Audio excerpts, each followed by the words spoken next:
A few weeks ago, a game called Megabonk came out, and almost immediately it has garnered lots of attention. Big name streamers are playing it, which is inevitably forcing a lot of hands into trying it for themselves, myself included. So what is Megabonk, and why has it already grabbed hold of over 70,000 concurrent players?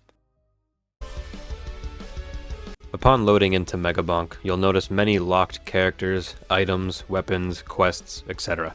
You're given access to 2 starter characters, both with slightly different skill sets. There's no tutorial when you load into the first level, they just throw you right to the wolves and let you figure it out.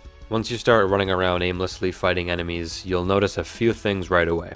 A countdown, chests on the ground, tomb-like structures that you can interact with, and the single goal of finding the boss portal. Open chests with the gold you obtain from killing enemies, and you'll be rewarded with an item to boost your stats. The XP you get from killing enemies also helps you level up, and every time you level up, you're given 3 random boosts to choose from, consisting of weapons, speed boosts, shield, increased jump height, the list goes on. You'll slowly begin to notice that with every chest opened, every tomb captured, and every level up, that your character has upgraded tenfold, running faster, dealing more damage, and harder to kill. On the other end of things, the enemies and mini-bosses are also upgrading tenfold. Huge waves of enemies pour in over time, making some endgame scenarios a completely chaotic mess. By the time you reach the boss portal, the amount of enemies surrounding you will be extremely overwhelming, and once that timer runs out, a final swarm of enemies will close in on you, making it nearly impossible to survive.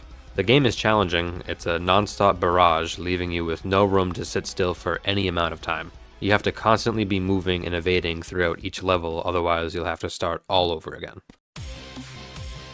When I first saw clips of Megabonk, I had no idea what the goal was or what was even happening, so I downloaded it for myself and I went in blind. And to my surprise, I was hooked immediately. I don't know if it was the speedrun feel to it, the overstimulation of constant pop-ups, noise, and colors, or just the fact that it was a challenging game.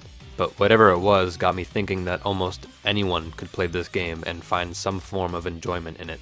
If you like speedrunning, this game is perfect for you.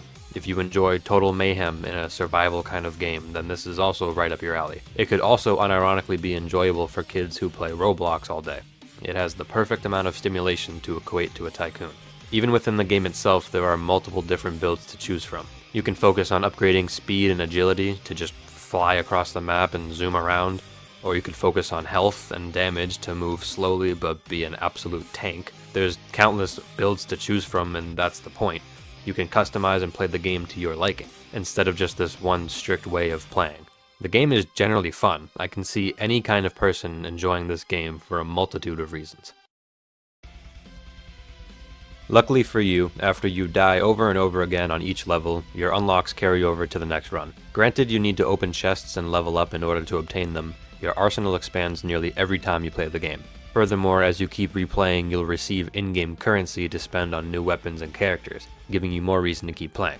On top of all of this, each run gives you an opportunity to set a new high score, or even land high up in the worldwide leaderboards if you're extremely good at the game. This gives the game a bit of a competitive edge, and seeing where you land on the public leaderboard compared to someone who is ranked 100,000 spots higher than you creates a sense of needing to play better. Once I saw how poorly I compared to top players, it only made me want to play better. Megabonk also has in-game challenges to make your runs more difficult but give you more rewards, so if the base game isn't challenging enough for you, there's even wonkier game modes to choose from. I'm going to wrap this up simply by emphasizing that you should give this game a try. I sound like I'm sponsored at this point, but I think it's just been a while since I felt passionate about a new game. It's funny to me how the $8 indie games made by one person have so much more life to them than the $70 AAA games. So much more effort and care goes into them. Even the soundtrack in Megabonk is amazing. It was the first thing I noticed when I was playing. The songs have been in my head for days, I'm not even joking. I only have like 5 hours played on this game, and that was enough for me to make this video. I'm still finding new little things here and there, little secrets and other like quests. It's all very fun to keep playing. There's new things. It's not just a surface level game. Like I still have so much to learn. I'm not even good at the game. So yeah, be open-minded, support local indie game businesses, play Megabonk, and get back to me. Until next time, see ya, buddy.